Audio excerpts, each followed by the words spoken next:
This source is coming from the United States Department of Justice. Restrictions on the possession of firearms by individuals convicted of a misdemeanor crime of domestic violence. And it's a full text announcement sent by the Criminal Division of the United States Attorney's Office upon passage of Title 18, United States Code, Section 922G9, the Lautenberg Amendment in the fall of 1996. This provision amends the Federal Gun Control Act of 1968 by banning the possession of firearms by individuals convicted of a misdemeanor crime of domestic violence.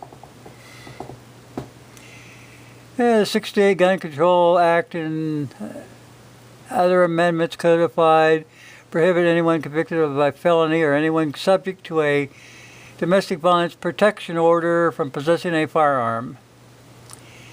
Okay, now, right here, it said this bill passes almost unanimous support and represents Congress' recognition that anyone who attempts to threaten violence against a loved one has demonstrated that he or she possesses an unacceptable risk, should be prohibited from possessing firearms, so on and so forth. September 30, 1996. Now here's where Congress has erred. They make a big hoopaloo of this doggone bill that they passed, and they patted themselves on the back. And it was their attempt to put everybody under the umbrella of this law. And it says in here that this thing, you know, it automatically goes back to them. And when it was committed, even if it was committed before the deadline of 1996, it said you are banned from having firearms. Well, here's the thing.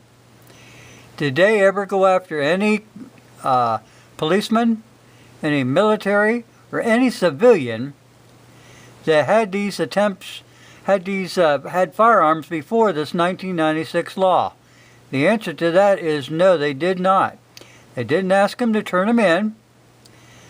They didn't go try to confiscate them, because by doing so, that would make that an ex post facto law, and that's against the Constitution.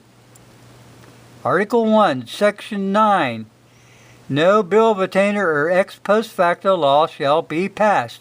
And it's also in your state laws. The same thing. So, you got the state and your federal government in a big error here. Makes all this law null and void.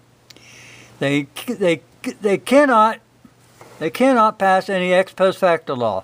They cannot come and get your firearms. They cannot ask you to turn them in. By the same token, all these people that were that they say were prohibited after the 1996 law, I mean, before this time, they went and they bought firearms. Say from 1978, or say from 1970 to 1996. It was perfectly legal for them to go into a gun store, fill out the paperwork, and take home their firearm. But then after 96, if you went to do it, you were denied. You cannot take away somebody's rights. You cannot legislate a right away. I don't care how many laws they write. This law is like, it looks like law. It's got the color of law. But it's no law. It's null and void. Null and void. This needs to be taken to the Supreme Court. That will also nullify this 1968 gun law, because they amended the provision of the Federal Gun Control Act of 1968. You can't do that. It would have been just fine if they would have said, you know, anybody after 1996, okay, you people are no longer allowed to if you were convicted of domestic violence after 1996, well then you can't have a firearm. That would have been perfectly logical. But they made this law retroactive all the way back to Adam and Eve. It's against the Constitution. That's our problem with our judges, our lawyers, our lower courts, and the Supreme Court. The way that they're interpreting law is asinine. Most of these people went to college and they didn't study the Constitution. Oh, big shock? I'm sorry, they didn't study the Constitution. They only studied what other judges said about the Constitution, thus making that judge the law and not the Constitution.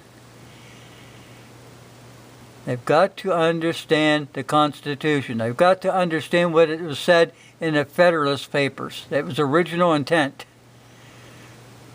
Your Declaration of Independence, it's in there. But Congress is overstepping their bounds of authority because they have no constitutional authority whatsoever to pass firearm laws. Look at this. What does the Second Amendment say? It says, shall not be infringed. By any way, in any way, shape or form. That includes your firearms, your ammo, stuff like that. Congress is to keep their damn fingers out of stuff. This is the land of the free. We want to stay free. We are not going to be underneath your doggone thumbnail. It doesn't work that way, Buckwheat. Get it through your head. But this really needs to go to the Supreme Court and let them lay down the law.